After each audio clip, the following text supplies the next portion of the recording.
Hello, world. This is me coming back to my relationship series. I'm starting off with the Sagittarius 2 Deacon, the week of the Originator, because that is where I am starting the series off. It is from December 3rd to the 10th. And finally, I'm going to have you guys get a chance to see the page itself.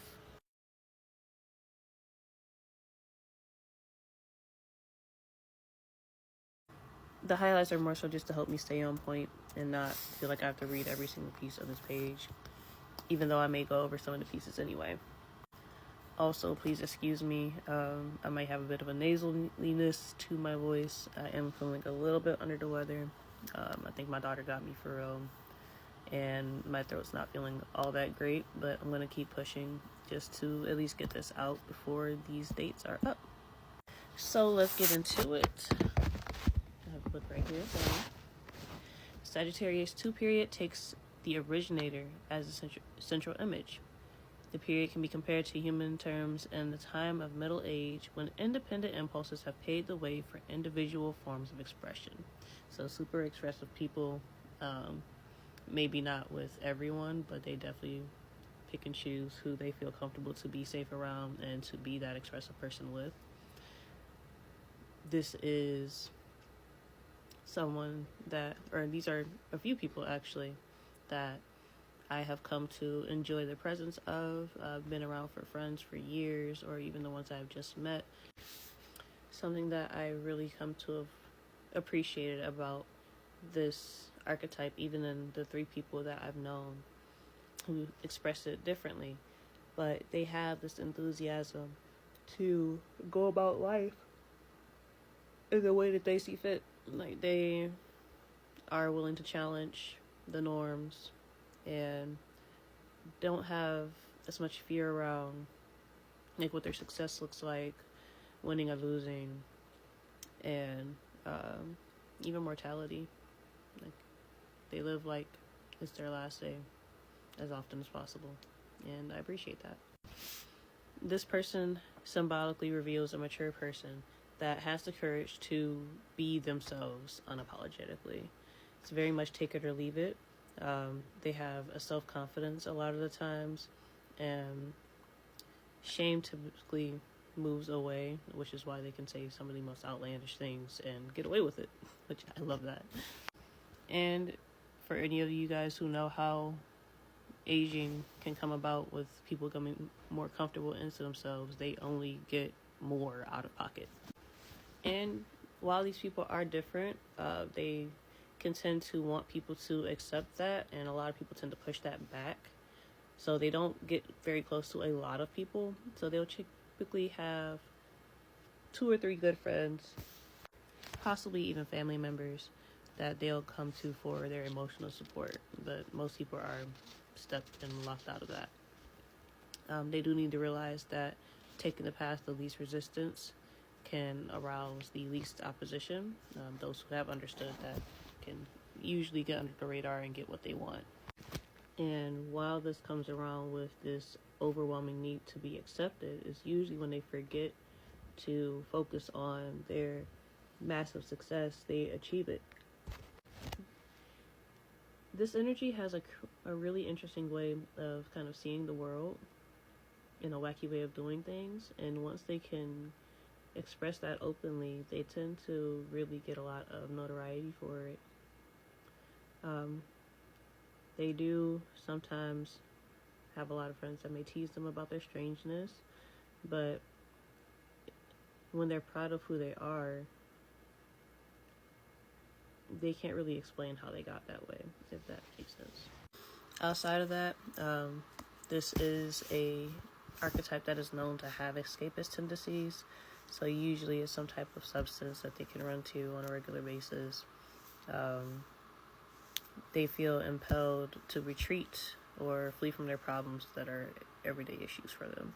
So they may have their vices of choice, but I mean, a lot of people do, and it helps them to get through the day a lot of times. Even starting out, will they make it past this point? I don't know. I'm but a young person myself, witnessing them, and sometimes is not necessarily the main focus to get rid of these things. Sometimes it's just the things that help them to enjoy life more. However, there is a limit to these things, and Sagittarius, Jupiter itself, is known to overdo things, so they can put themselves in very dangerous situations if they go unchecked sometimes. And not necessarily even just dangerous to their physical being, but also to their mental health. This archetype is very sharp-minded, quick-witted, good with their hands, can be technically proficient. Whatever their eccentricities, success is theirs for the taking. Their talents may lead them into overconfidence at times, and by overestimating their faculties and abilities, they can slip and fall. For these archetypes, becoming more realistic about themselves and the world around them is kind of the struggle that they have to face, who tend to often take on too many activities at once, and sometimes even the wrong ones. Them learning to be a part of a team, as a business partner, or overall with a community can serve to help them to ground that energy and to keep them from being as scattered. There are some points where expression can turn into aggression, however it decides to show up emotionally, sexually, intellectual, territorial, so on and so forth. But it does tend to help them to take a lot of that excess energy and pull it inward, to get a chance to develop a spiritual side and not just wing their life, so to speak.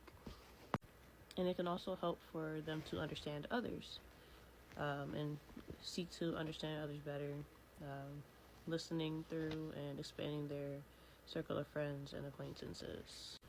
These are incredibly unique people, and they will save themselves a lot of heartache if they just go to the people who accept and appreciate that uniqueness, especially when it comes to business partners and even in love, because they give so much of themselves that it's not always going to be reciprocated in return when they choose people who they just want to like them versus having that reciprocated. These people can fall into the trap of idolizing a person that they are really into just to be let down by them not meeting that standard of what they thought they would be. And the kicker is, even when they find a person that does really truly accept them, their first instinct might even be to push them away because they're not expecting that to be the case. But once that bond is formed, if it's been a more difficult process, possibly a bit longer, they might kind of emotionally fixate on that person and start clinging. That can at times, or depending on the person, I suppose, kind of push people off and make them a bit nervous, laying that energy on too heavy. And finally, Sagittarius 2s have an intensely physical side that cries out for satisfaction. They give themselves fully to the experience and make ardent lovers, appreciative mates, and friends. Whether it be their personality that's really attractive or even just their overall physique, they tend to draw in a lot of people, and they can really be heartbreakers. This comes with a lot of power, but they can be a bit irresponsible and sometimes even destructive, so it might lead to having people move away from them as well. The advice says to try to get out a bit more and do what others do from time to time. Don't drive yourself into a corner by believing that no one can understand you. Make an effort to let others into your private world. Resist turning off to life. Keep things fresh and renew your commitment. And finally, you could take some time to pause to read. This is our excerpt for this interaction between me and this archetype.